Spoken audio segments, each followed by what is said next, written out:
Cette vidéo traite du raccordement électrique des câbles autorégulateurs à l'aide de la trousse d'embout d'étanchéité UES de Chromalox, qui fournit les bornes nécessaires pour tous les raccordements électriques.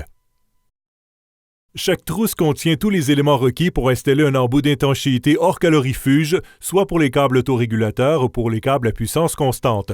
Un écarteur de tuyaux, un passe-câble noir pour câble autorégulateur, un passe-câble orange pour câble à puissance constante et un embout. Une courroie de tuyaux vendue séparément est également nécessaire pour une bonne installation. Assurez-vous d'avoir assez de place pour installer la trousse d'embout d'étanchéité UES selon les dimensions indiquées ici. Les outils suivants sont requis pour l'installation de la trousse d'embout d'étanchéité UES. Lorsque vous installez un produit chauffant pour traçage Chromalox, portez toujours l'équipement de protection individuelle approprié et respectez toutes les directives de sécurité applicables.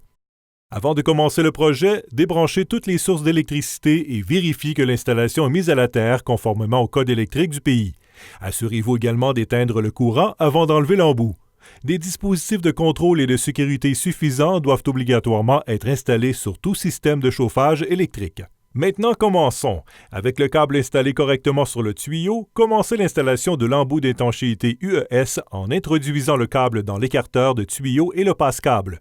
Si vous avez besoin d'aide pour installer le câble sur le tuyau, regardez la vidéo à ce sujet sur le site web chromalox.ca.